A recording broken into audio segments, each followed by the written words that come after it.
Okay, here we go. It is great to have you with us on the Bicoastal Baseball Podcast on the GRYD Network. I'm Mike Guido. To my, I guess, again, I always struggle with this. I guess from the viewing perspective, to my right is Alfred Parsard Jr. Ignore the Dalton Brown that is below his picture. It is set up in the graphic this way, and we don't have a way to edit it. So that is in fact Alfred Parsard Jr. Again, I am Mike Guido. It is great to have you with us. We have plenty of stuff to cover today on this beautiful Monday. It's actually not very beautiful. It's about, whatever. It's mid 40s and cloudy and rainy and, shitty for, most of the day today. But plenty of stuff to go over today. My New York Yankees sweeping the Houston Astros. We'll touch on that a little bit later in the show today. We'll obviously discuss what the Mets went through over this past weekend. Alfred shaking his head already. I can see the disappointment already in his face. Alfred, formerly the host of the Metropolitan Report, so there's really not much of a bigger Met fan in the building than him. We'll touch on Alfred. We'll touch on this too. We'll touch on the Rhys Hoskins slide because I think you and I will probably have a differing opinion on that particular play. We'll touch on Yoshinobu Yamamoto. His second start was much, much better than what his first start was in South Korea. We'll touch on that. Plus, the cool part about these shows in season now is that we're actually going to be able to give live updates live on the air of games that are currently happening, games that have already happened. So this is going to be interesting. So, Alfred, it's great to have you here, man. I mean, Dalton's out for the day. I think he might have gotten hung up this weekend. I think his bachelor party was this weekend, so I think he might still be. Congratulations to him. No, his flight got in a little bit late. But Alfred, how you doing, my friend? I'm good. Always glad to talk some baseball. Absolutely. Okay, so let's start today with this. So the New York Yankees were they went into Houston and, might I say, smacked the Houston Astros today. I guess this weekend. No, they didn't smack the Houston Astros, but it was very, very, I would say, pleasing to me to see the Astros go down in such embarrassing fashion to the Yankees, giving up three in the first three games, giving up three late game leads to the Yankees. And here's the thing. Here's the things that I noticed, and I want to get your thoughts on this, because I think the easy takeaways would be that adding Juan Soto to the lineup definitely makes it better. It does. Nobody's denying that. But here are some of the things that I saw, right? The approach is different, right? Right now, they're leading Major League Baseball in pitches seen per at bat, right? Like they're swinging and missing less. They're putting the ball in play more. The power wasn't even necessarily there in the series, right? You had a homer from Stanton. Oswaldo Cabrera had two. Volpe had one. Juan Soto kind of snuck one out into the Crawford boxes. But this is not the big banging Yankees that we've seen in years past. The approach just seemed a little bit different. So, Alfred, what was your impression from that series this weekend? And would you say, let's phrase it this way. Are you more impressed with the Yankees, or are you more disappointed in the Houston Astros? I think I'm more impressed with the Yankees, especially the way that game one went. Nestor Cortez did not pitch a good game. I know all the Yankee fans are praising Juan Soto right now because that throw practically saved that game. Sure did. But no, I'm not more disappointed in the Astros. The Astros, of course, were the favorite in all those games. Garrett Cole is out right now, and he's not going to be around for a while. So you would think the pitching rotation would suffer, but surprisingly, they pulled it out. And the Houston Astros that we've come to know over the last couple of years, they're like the cream of the crop in the American League, for lack of a better term. So for the Yankees to play a 4-game series and take all 4 games from them, especially the Yankees being a team where pitching is a main concern. Nobody's concerned about the Yankee offense. It's the Yankee pitching. That's always been the Achilles heel, dating back to even the dynasty from 96 to 2001. Yeah. In that reign of terror that you guys had. So right.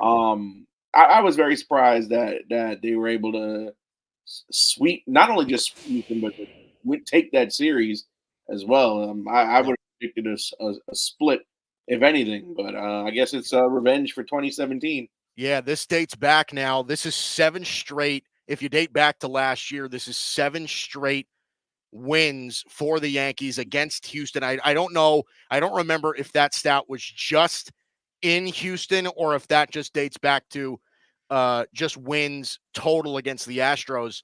But listen, the Astros have been a thorn in the Yankees side for years now, right? And pretty much a thorn in everybody's side, right? There's a reason why the Astros have been to 7 straight ALCSs.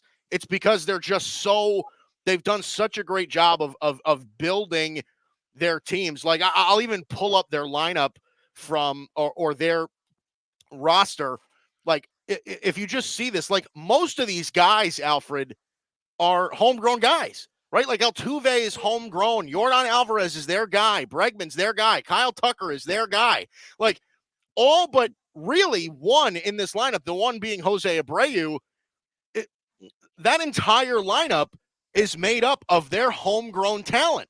Now, and even in this rotation, right? Everybody's homegrown except for Verlander. Like they've just done such an incredible job of developing talent with that roster. It really is incredible. And it shows you how this can not only be, how it's not only how it's been dominant for them recently, but how it can be sustainable going into the future. Well, and like you said, a lot of those guys are homegrown, and not just homegrown, but a lot of them have been heroes. Altuve, very important to that franchise since he got there. Alvarez has been a home run smasher. Even Jeremy Pena, World Series hero, when nobody expected it. Yeah. So I it's too early to get to worry about, oh, is Houston not going to make the postseason? Oh yeah, right. They're gonna be just fine. I just think that the Yankees just came out the gates hot. But like you said, the Yankees approach different. Through 4 games, they've seen more pitches than anybody else.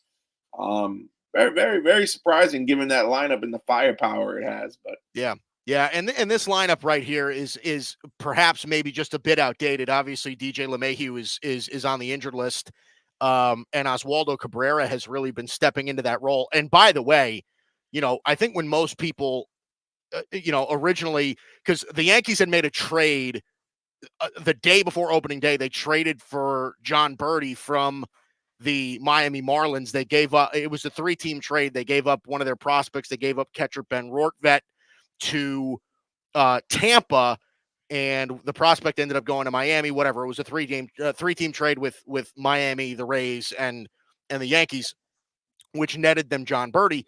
And I think most Yankee fans were just like, all right, let's go. John Birdie is going to start at third base while LeMahieu is on the injured list.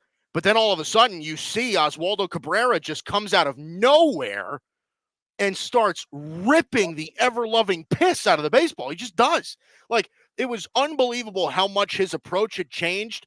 And not only just like doing it with the bat, but doing it in a lot of clutch situations, late in games, late game homers, playing good defense, all of that stuff. Oswaldo Cabrera has been filling out that spot really, really nicely.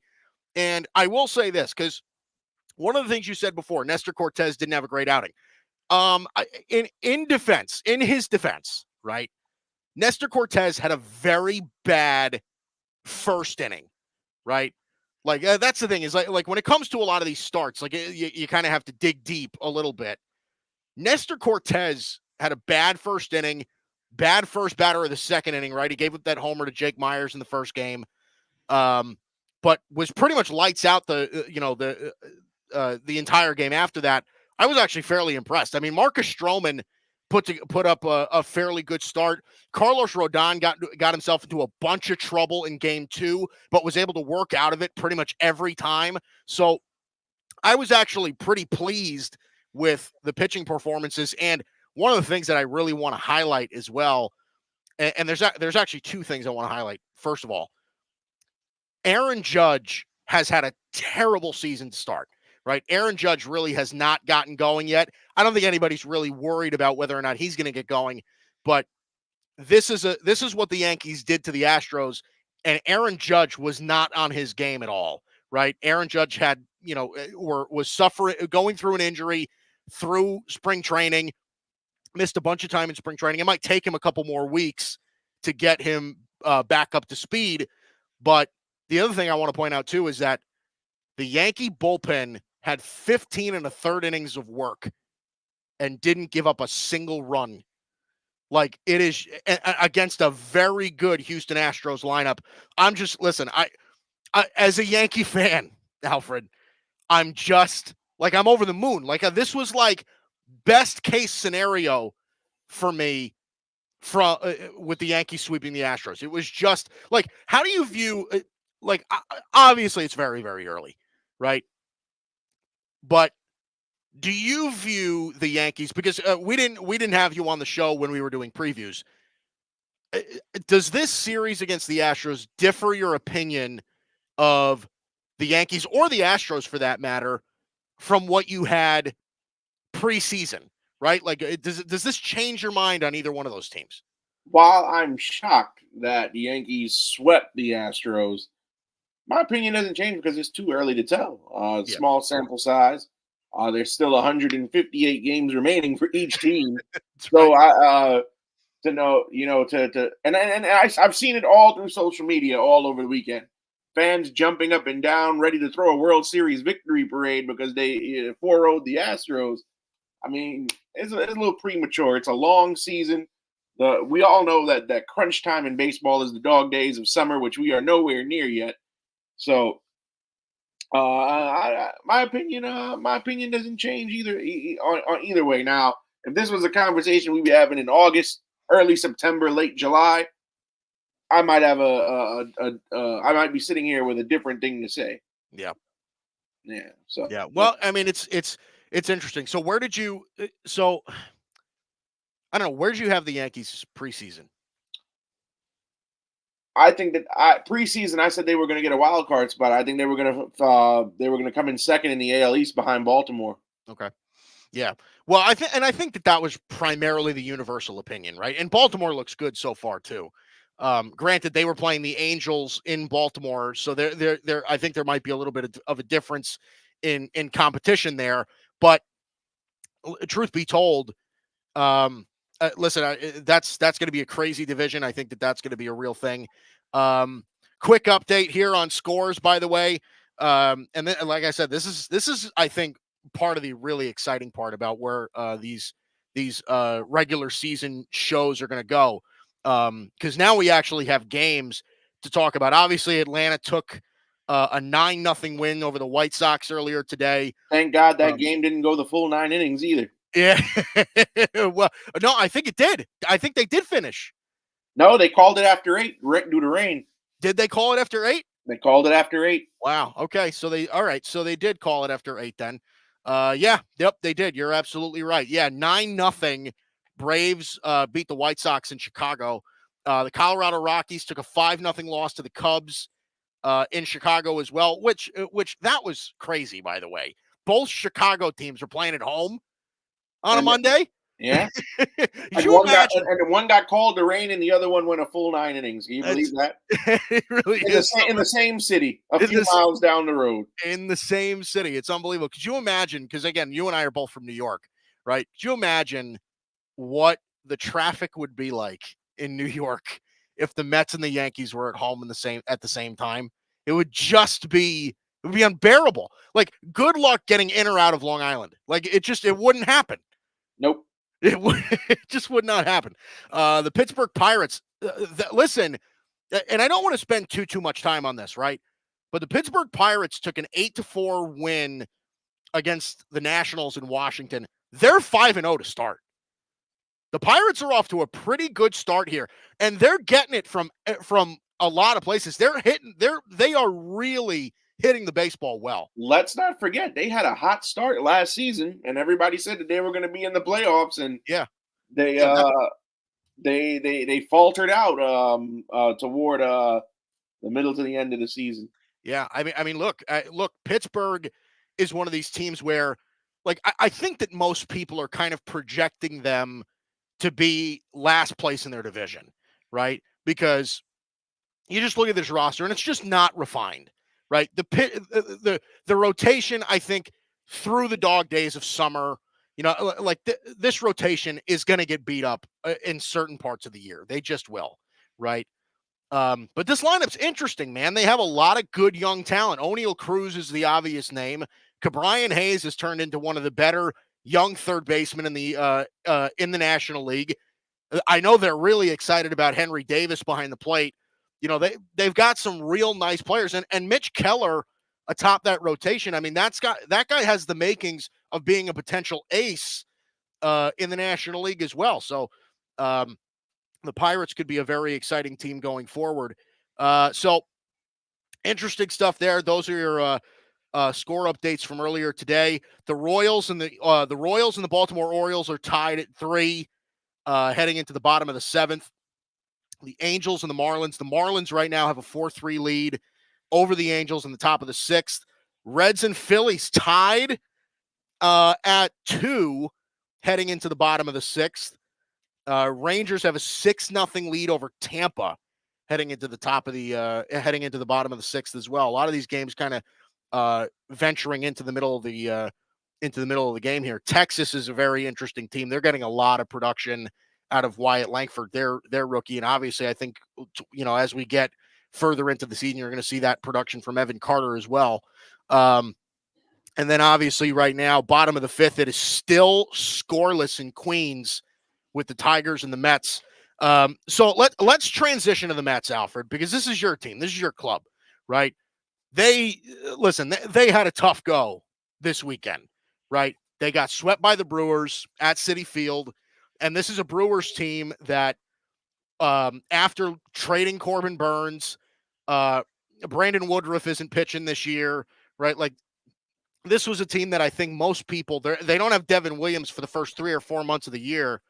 Like, this is a team that I think most people were projecting to kind of take a big step back. Now, I think probably the same thing could be said about the Mets from where they started last season, right? Because I think most people, had the impression of the Mets last year, at the beginning of last year, that the Mets were a potential playoff team. I don't know that anybody really thought that going into this year. This was a team that obviously their message, even coming in from their owner, was saying, we're setting up for 2025, right? Like, that's really the target year. But right now, right out of the bat, right off the bat, because this is your team, right?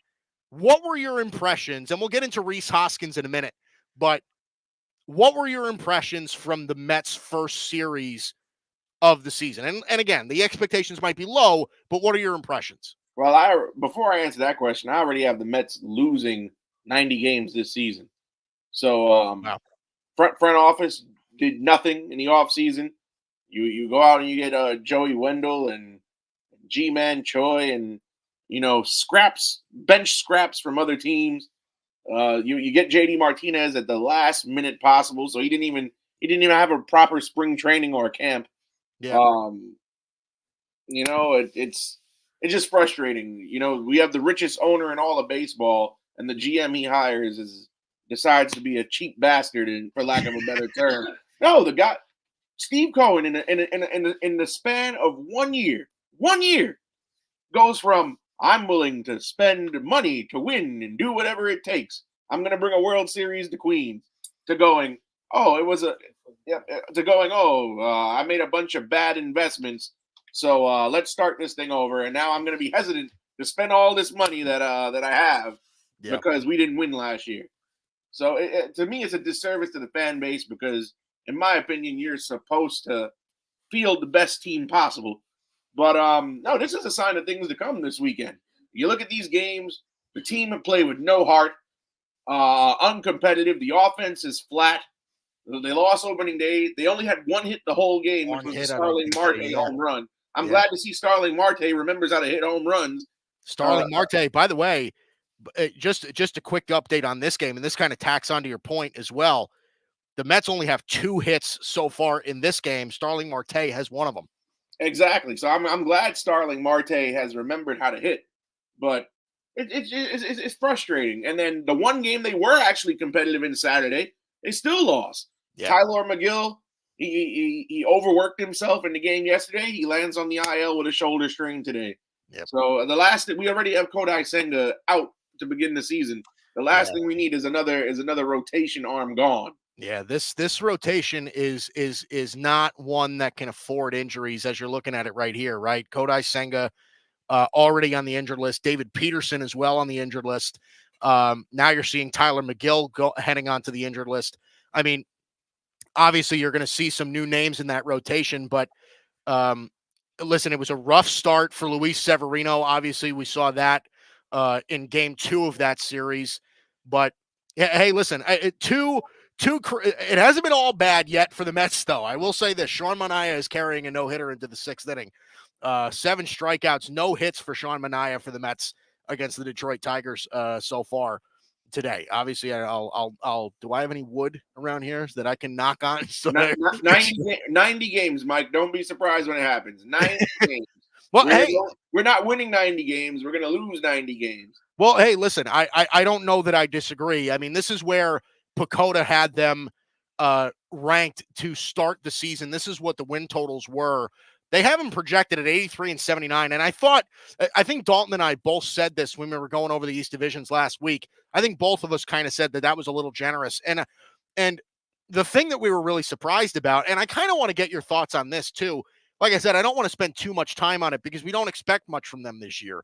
But I thought we were both under the impression that they were giving both the Mets and the Marlins too many wins and not enough wins to the Washington Nationals. I mean, 58 and 104 for the Washington Nationals is, like, in my opinion, it's disrespectfully low. That is a crazy low win total. I think they're young and they don't have a lot of experienced major league players, but I think they're better than a 58 win team. No? I think 58 is accurate for them. They're like the one AAA team that gets to play Major League Baseball. Yeah, I don't know. I'm a little. I think that for me, I think that might be a little bit low. Okay, so let's move on to this. So Yoshinobu Yamamoto had a way more encouraging start in his last outing than he did in his first in South Korea. Pitching against the Cardinals in this game, 5 innings, 2 hits. He gave up no earned runs, 5 strikeouts through those 5 innings. This was a much better start compared to what he did in South Korea, where his start only lasted 1 inning. He had given up 3 or 4, I think 4 earned runs in his start in South Korea against San Diego. I mean, this is the kind of stuff that they're expecting from him. I think the question really I want to ask is, like, there were a lot of questions going into what his career was going to look like from the beginning, right? And especially after what his first start looked like, it had looked like for a second that Yamamoto was going to come here. The stuff wasn't going to translate, right? Because his fastball was, I mean, he doesn't throw 100. He throws like 95, 96, right? Which, again, it's velocity, but if you don't have that late life, 95, 96 is very, very hittable in the major leagues, right? Yamamoto's fastball was pretty flat. He wasn't hitting the strike zone as he's accustomed to doing. So a lot of people were saying, a lot of these Japanese pitchers, traditionally what they do when they come over to the United States is that they come here and they throw their breaking balls, right? Because their fastball just doesn't, it's a different ball. It's a whole different game for Japanese pitchers when they come here, because the stuff just it just doesn't play the same as in the MPB. So like that's what a lot of people were saying after his first start. Now, and again, the Cardinals, I don't know are as good of a team as San Diego is, but that's still a lineup that I think has a lot of guys that can really hit. Arenado, Goldschmidt, Nolan Gorman, whoever Jordan else. Walker. Right, Jordan Walker as well, one of the up-and-coming players. But Yamamoto pitched much, much better. So what are you leaning on, right? Because I think you're kind of getting the tale of both stories here. He was paid $325 million for a reason, right? What is your opinion here on Yamamoto? Has your opinion changed? What are you feeling right now after two pretty much polar opposite starts to start his major league career. Well, you got to remember, Mike, a lot of these Japanese guys who play professionally in the NPB, there's a lot of differences between NPB and MLB. Number one being the fields. The mound distance in the NPB is closer to home plate than it is in Major League Baseball. You also got to remember those NPB stadiums are smaller stadiums. They're all indoor stadiums. So, Yamamoto has an adjustment period. And I said the same thing when the Mets signed Kodai Senga last season. He may need a season to adjust. With that being said, everybody was ready to write this guy off after his first start. He couldn't make it out the first inning. His ERA was a 45. Yeah. He comes back and he's sharp in his second start. I don't know whether it's a case of the Padres are better than the Cardinals, but you also got to remember that first game was still, while those two teams were playing a regular season game in Korea, everybody else was still in spring training. Technically, it should have been a spring training game. Yeah, right. But also one thing, whether it's the London series or these games in these Asian countries, but a lot of the times when two teams in the MLB go and they play at a neutral site, it's offense galore. So people tend to forget that. There was a game in London a couple of years ago between the Yankees and the Red Sox. Each team had about 22 runs apiece or more. So people got to forget that games like that, yes, they count in the regular season, but those are more like exhibitions. Just like we don't judge anybody off of spring training, I think it's too early to judge Yamamoto. I still think he's going to have a successful rookie season, and barring that he doesn't get hurt, he may not win the Rookie of the Year, but he'll be in the mix for Rookie of the Year contention, I believe. Yeah, well, I think right now for the National League, he's the clear favorite. I mean, and both me and Dalton felt that way a couple of weeks ago when we made those predictions. And you're right about those neutral site games being primarily offensive showcases because, I mean, listen, we can talk about all we want about how Yamamoto had a tough start in Seoul, but you got to keep in mind too, like Joe Musgrove is an established top of the rotation arm in Major League Baseball, right? And he has been for a few years now. Like Joe Musgrove has really turned into a really nice Major League pitcher. 2 2/3, 5 earned runs, 7 hits against the Dodgers in South Korea. So it wasn't like that game ended up being 15-11 final. So there was something to be said about offensive output in South Korea. So, yeah, I tend to agree with you. I think he's going to be fine. And I think most people that are saying, I'm a little worried, I don't know that there's really any warrant for that. Just simply because, like, look, I think generally speaking, and maybe sometimes not, but I think in this case, probably, Major League people know more than we do. Oh, yeah. Right? Like, guys that work, it wasn't like the Dodgers were the only team dumb enough to give him over $300 million. No. Most Major League teams, and good ones, well-run Major League teams that are in contention pretty consistently, right? The Dodgers, the Yankees, the Mets, the Phillies, St. Louis, like really good, well-run organizations were all willing to pay very serious money to Yoshinobu Yamamoto, which is why he got the biggest contract ever given to a pitcher in Major League history without throwing one single Major League pitch. So there is something to be said about that. Now, again, if we walk into, and Dalton said this a couple weeks ago, if we walk into August and his ERA is like a 6, then I think we're allowed to say, yeah, like he's 22 starts deep and he's got a 5 or a 6 ERA. I think people are then going to say, oh, that contract could age really, really poorly, right? But we're not there yet. He's 2 starts deep. He had a bad start in South Korea, but then he dominated in his second start. So listen, and I think you and I would both be lying, right? You said that earlier that the Mets hadn't done a single thing in the offseason, right? And I think part of that is because they were Yamamoto or bust. I was, listen, and you can tell me if I'm wrong. I don't want to speak for you, but I wanted Yamamoto more than anything in the world. Like, as a Yankee fan, I was refreshing Twitter. It was so unhealthy. I was refreshing Twitter over and over and over again just to catch that update within the first 20 seconds of it coming out. I was ready for Yamamoto to be a Yankee. I'm assuming you were the same way with the Mets because the things you heard about this guy were just unreal. Actually, I wasn't. No, because look how many great big name free agents were out there this summer. We didn't need a Yamamoto as far as pitching wise. Blake Snell was available. Jordan Montgomery was available.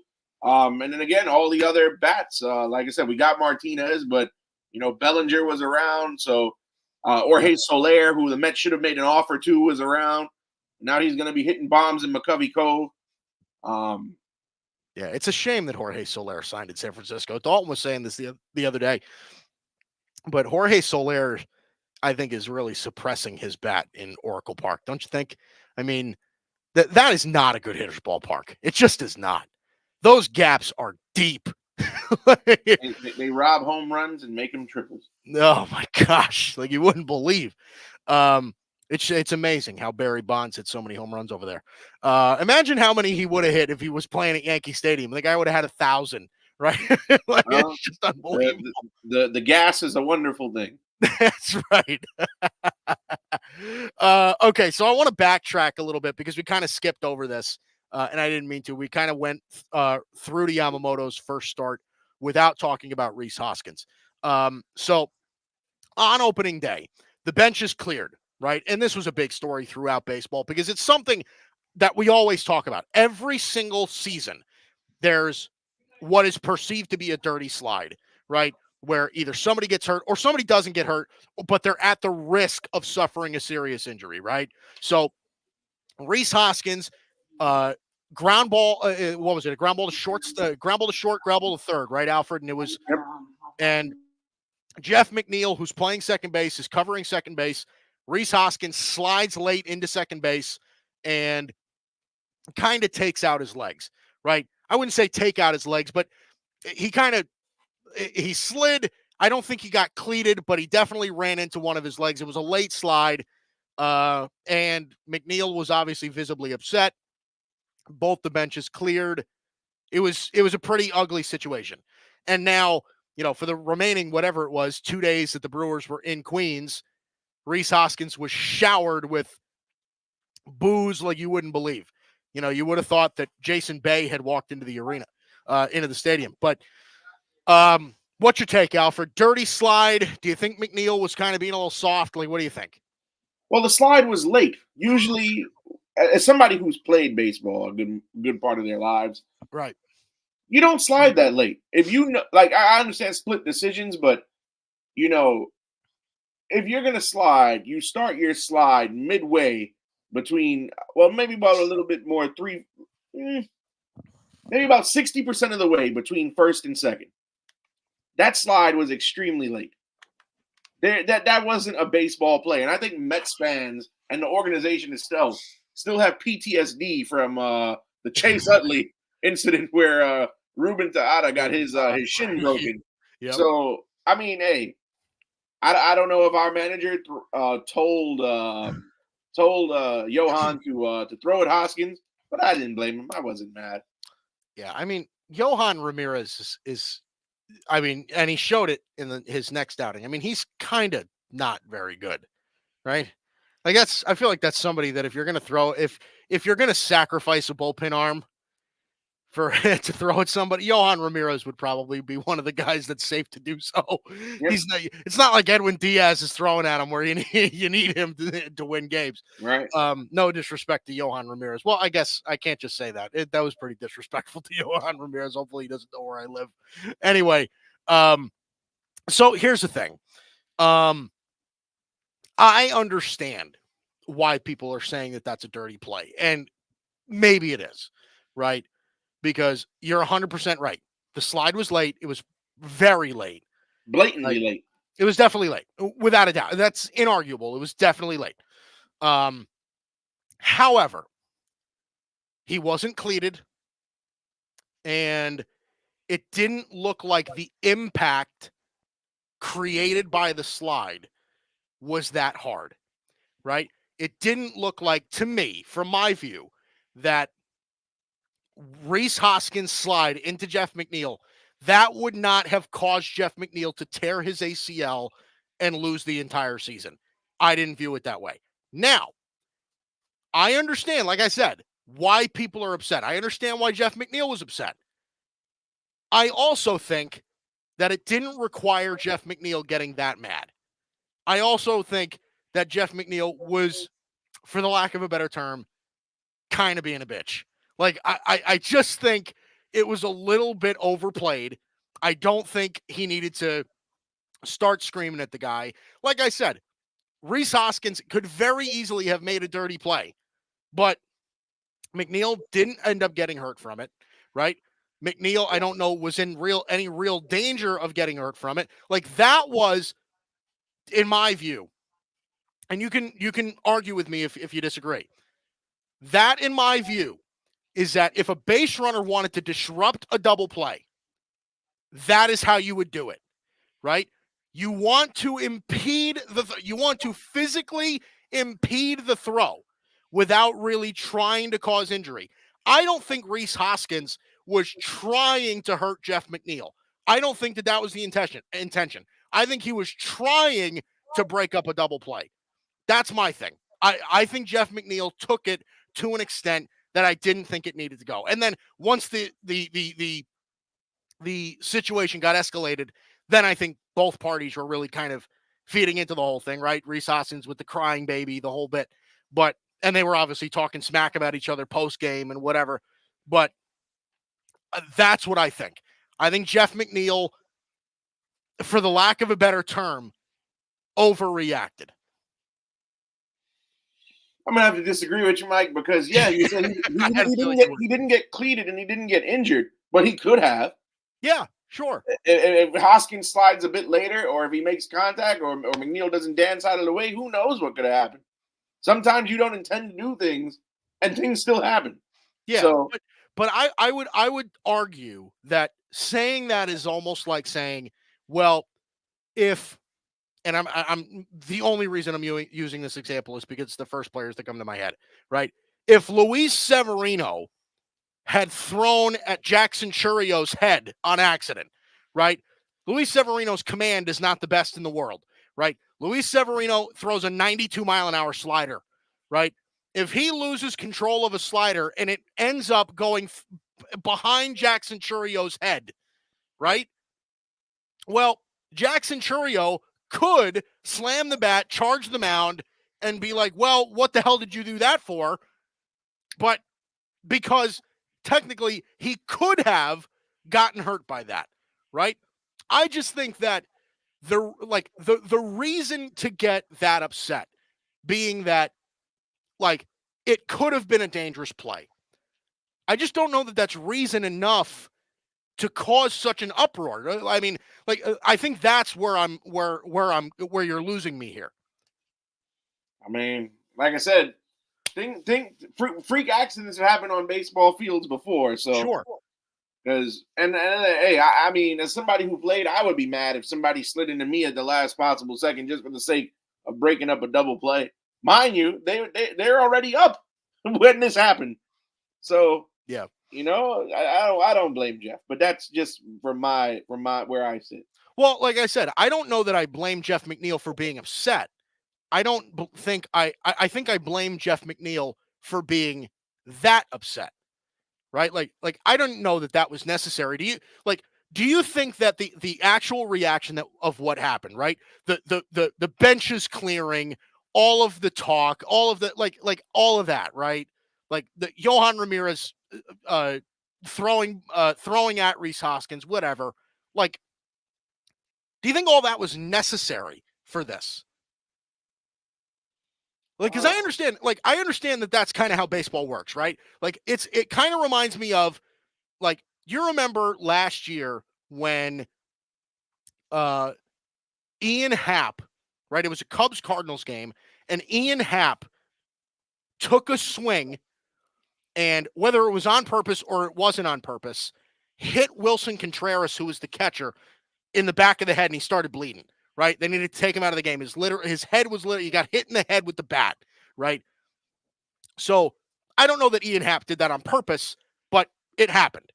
But a backswing, you can't control that. Just sliding into somebody intentionally and hitting a guy by accident on the end of his swing, it's two totally different things. Well, hey, I don't know that I disagree with you, but that's kind of that's not really where I'm going. Where I'm going is like the backswing, whether it was on purpose or not, it happened, right? Wilson Contreras got taken out of the game. It was kind of actually a fairly brutal scene because you kind of saw the blood gushing out of his head. It was actually pretty gross. But like the next at bat for me in Hap, Miles Michaelis throws a 94-mile-an-hour fastball at his hip and hits him, right? No emotion from either side. Miles Michaelis didn't like point and start talking. Like there was no showing up. Ian Happ just calmly walked down to first base. Like there was just a general understanding of players that that's kind of how baseball works, right? Something like that happens in a game. The other team physically like shows that you acknowledge it. I understand that that's part of the game, right? Now, eventually they threw Miles Michaelis out, and I thought that was kind of ridiculous. But like, I understand that that's a part of the game. But this kind of just piggybacks off of my question to you before. Like, do you think that all of that extracurricular stuff was necessary in all this? Because I'm not sure that I do. I guess you make a point. I mean, different teams handle things differently. That's all I can say. Yeah. Well, hey, listen. I mean, look, I think, like I said, I think it may have escalated into a place where it didn't need to go. But look, like I said, I mean, we also don't know what Rhys Hoskins or anybody said to Jeff McNeil after. Like if Rhys Hoskins said something about Jeff McNeil's mother or something like that, then that totally changes the entire situation. So I don't know. So that's kind of where I'm at. Let's give you a score update here. We're about whatever we are, 42 minutes into the show. We'll give you a bit more of a score update. Royals and Orioles still tied at 3 in the bottom of the 8th. Right now, it looks like the Orioles threatening first and second with 1 out. 4-4 tie with the Angels and the Marlins heading into the bottom of the 7th. The Reds and the Phillies right now are in the bottom of the 7th, tied at 2-2. Rangers, Rangers and Rays going into the 8th. 6-3 right now looks to be the score there with the Rangers on top of Tampa Bay. It's at Tropicana Field in St. Pete. Detroit and the Mets, top of the 7th, and we are still scoreless. Alfred Parsard Jr. I mean, this is it's two winless, terrible teams. Somebody's got to get their first win. Yeah, well, Spencer Torkelson looks like he just hit a 106-mile-an-hour ground ball to left field, but I'm not sure that registered as a hit. I'm not sure really where it is. It says the only hit right now for the Tigers is Andy Ibanez. So it's a shame right now. Sean Manaea looks like he lost his no-hitter, 6 innings. Hey, but listen, that's a great start, Alfred.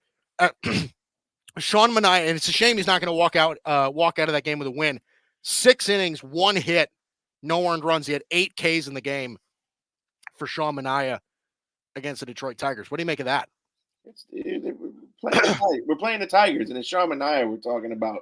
I'm not impressed. Like I said, 90 losses. I don't until they show me otherwise. I'm not optimistic. He's not optimistic. You heard it here first. So that game is still 0-0. The Astros have jumped out to a 4-0 lead in Houston against the Toronto Blue Jays. With 2 outs here in the top of the 3rd. It looks like it's been a rough start so far for the Blue Jays. Bowden Francis, 4 earned runs on 5 hits in 2 innings for the Blue Jays starter. Astros right now riding Ronald Blanco right now, 2 2/3, no hits, no earned runs, 3 Ks so far for Ronald Blanco for the Houston Astros. Kyle Tucker went deep. Yainer Diaz went deep. Jeremy Pena went deep so far in that game. So they've got 3 home runs right now in the first 3 innings. Those Houston, actually, it's the first 2 innings. It's top of the 3rd. They're heading into the bottom of the 3rd now. But man, oh man, are they rebounding so far? I mean, I told you, there's nothing to worry about. Yeah. Well, here's the thing. Here's the thing that I'm concerned about with the Astros, right? their back of the bullpen, the back end of the bullpen's fantastic, right? And it got even better when they signed Josh Hader, right? When they signed Josh Hader, now they're stacking up with Hader, Ryan Presley, Brian Abreu. That's a really great back end of the bullpen. It's getting to the back of the bullpen that where you really lose it. I mean, I think the Astros had one of the worst, and this is dating back to last year, one of the worst bullpens outside of their back end, like outside of their 8th and 9th inning. They had one of the worst bullpens in baseball. Like they're hovering at like a 6.5 ERA, like really, really tough stuff for the Astros.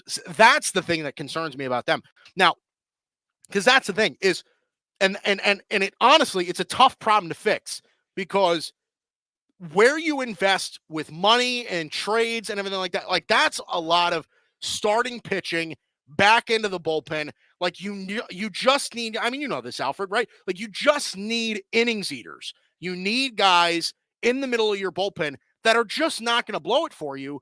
And I'm not sure the Astros have that. I think that's a real problem, especially when they're playing in a division where like the Texas Rangers and the Seattle Mariners look like they are ready to pounce on that division. Like, does that worry you at all for them? Not at all. And it's actually healthy to see the AL West competitive. I have some slight concerns about the Seattle Mariners, actually, after seeing them. Boston shouldn't have took as many games as they did from them. Yeah.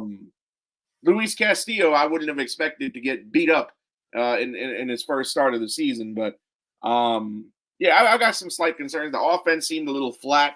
Especially that top of the order with J.P. Crawford and Julio Rodriguez over the weekend. So I've got slight concerns about Seattle. But then again, Seattle the last 2 seasons have been a team that's always been a second half team. So we'll see.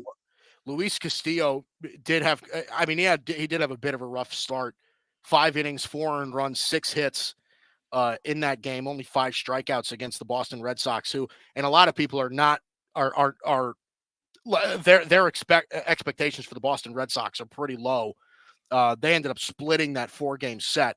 And here's the thing, like here's really the interesting part about this is that like the only real good start that they got, well, they actually, I shouldn't say that. They got 2 really good starts, right? Logan Gilbert had a fantastic start, 7 innings. He had a great start. George Kirby, same deal. George Kirby had another great start. That's somebody that Dalton is super, super high on, is George Kirby. But Bryce Miller did struggle. Luis Castillo did struggle. And if you really look at it, Alfred, I mean, this is a team that at the moment, I mean, they really struggled putting the bat on the baseball against Red Sox pitching, which I think you and I could both agree. The Red Sox pitching staff is just not top tier. It just isn't. So, right now, like, and again, like I said, it's super, super early, only through the first 4 games, but just listen to these stats right here. 30th in runs per game, 29th in hits per game, 29th in batting average, 30th in on-base percentage, 29th in slugging, 29th in OPS. They are in the bottom 2 in the league so far, offensively through the first series of the season. I mean, regardless of whether or not you're high on the Mariners or not, like that's got to be some cause for concern, right? Like I said, there's 158 games left to go, but that's not the kind of start you want, Alfred, right? I mean, that's bad. But then again, like I said, there's 158 games left, so long season. Yeah. Anybody who has struggles this early, it's a bit of a overreact to panic on any team. Yeah. Unless you're an Oakland A's fan. Well, yeah. I think if you're an Oakland A's fan, you have other problems to worry about, right? The only fan base dumb enough to pay for parking to go not and pay for a game ticket to not go into the stadium and just have fun in the parking lot. Did they really do that? Yeah. That's right. That's right. They boycotted, right? They boycotted by buying a ticket to the game and paying for parking and just staying in the parking lot and chanting sell the team. Well, hey, the A's will take their money wherever they can get it, right? And then they did all that just for Shane Bieber to look like the second reincarnation of Cy Young. That's unbelievable.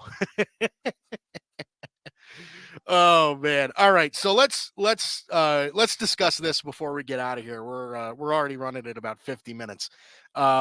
So the Cubs beat the Rockies today 5-0.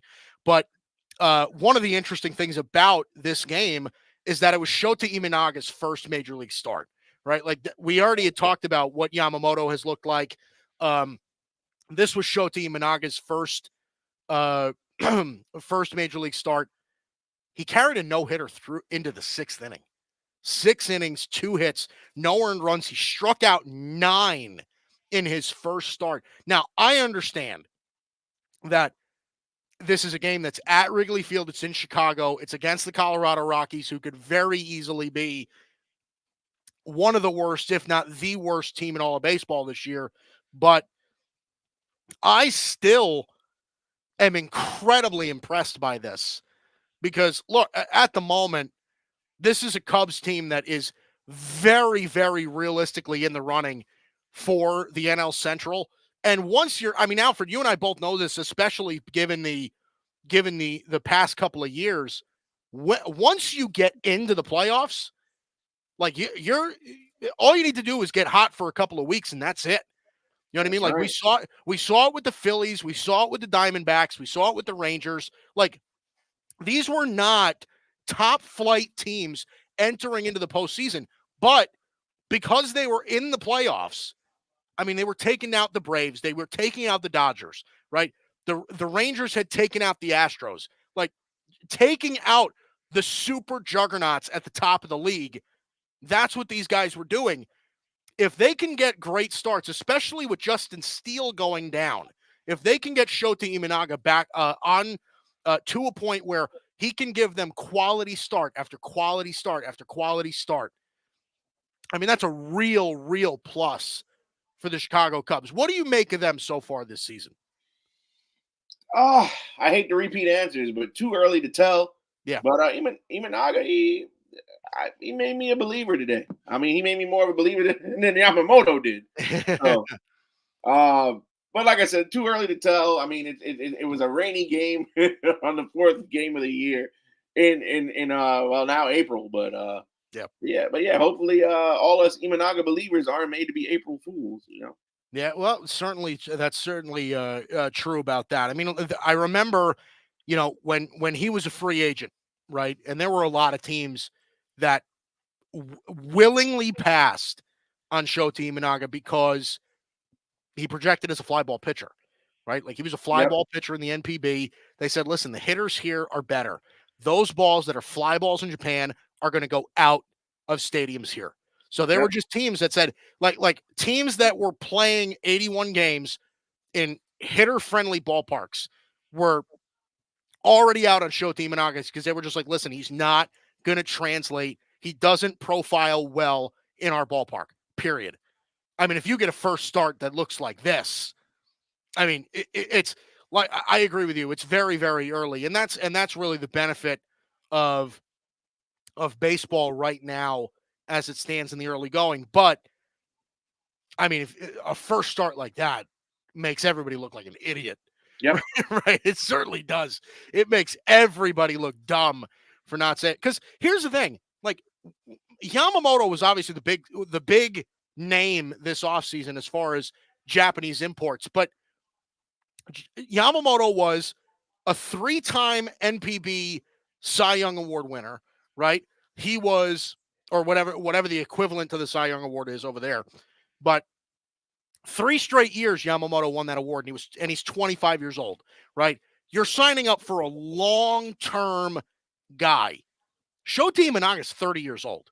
Yep. Right? Like Shota Imanaga is at this very moment in his prime and could, from this point on, debilitate. But again, these guys that are brought in from Japan are not pun intended, right? They're built different, right?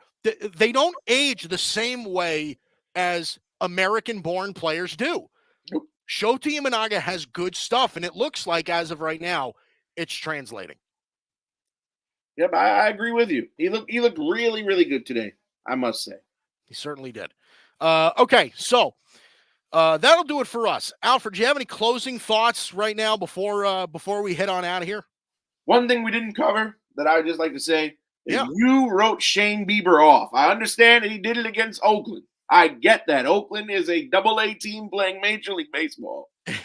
But for a guy who has struggled with injuries, and the people say, oh, he's washed up, he's over the hill now, to go 6 innings, strike out 11. That's almost 2 strikeouts per inning. Yep. And only 1 walk. No earned runs. He's made everybody who wrote that man off look like a fool. I'm not saying he's 2018 or 19 Shane Bieber or even Cy Young Shane Bieber, but I think the Biebs is back. Well, hey, listen, people kind of forget. Shane Bieber is 28 years old. He's not old. Nope. That like I think people are kind of under the impression that Shane Bieber is this like old timer kind of pitcher. Now, do I think he is what he was a few years ago? No, probably not. But I don't find this. I don't buy into the fact of him like rapidly aging and rapidly debilitating before our very eyes, right? Like you said, 6 innings, 4 hits, no earned runs, 11 strikeouts against Oakland on opening day. It was on the road. It was at the Coliseum, and he looked, I mean, he looked like his younger self. So I agree with you. And by the way, if Cleveland wants to have any chance at that division, and this kind of goes without saying, right? They need Shane Bieber to be an ace. Like they need Shane Bieber to be really good. I mean, if you look at that rotation outside of Shane Bieber, there's nothing really there, right? Tristan McKenzie is a nice little younger arm. Tanner Bybee, Logan Allen, I think they like a little bit. Carrasco is now. Listen, Carlos Carrasco's best years were in Cleveland, so maybe he finds something again there. But this is a team that is relying on a lot of young pitching to take them places where they want to go. Bieber really is the guy that they need him to be the staple that he's been in years past if they want him to if they want to have any chance at the postseason this coming year, especially in a division that where I think like most people is it even because like I know a lot of people think that Minnesota is like the very clear top dog in that division. Do you feel differently about that? No, it's not the White Sox. It's not the Royals. Who else is in contention for that between Cleveland and Minnesota? You might be right about that. Okay. So, all right. So that does it for us. I want to thank Alfred Parsard Jr. for stepping in for Dalton Brown today. It was a real pleasure, my friend. I enjoy talking baseball with you. We don't do it enough. We need to do it more, especially off the air. We need to do it more. And we will definitely have Dalton and I will definitely have you on going forward as a guest on this show throughout the season. So it was a pleasure having you today, bud. Yes, sir. I'm glad to be here. All right. So that is Alfred Parsard Jr. Ignore the Dalton Brown on the bottom. Filling in for Dalton Brown today, doing a terrific job. So thank you to Alfred. I'm Mike Guido. This is the Bicoastal Baseball Podcast on the GRYD Network, the only exclusive baseball podcast on the GRYD Network currently every Monday, 8 p.m. Eastern on Twitter, on YouTube. You can catch us on the GRYD Network and on the Bicoastal Baseball Twitter page. On my Twitter page, it streams there too. Make sure you tune in. All right. Enjoy the baseball this coming week. We'll see you. All right.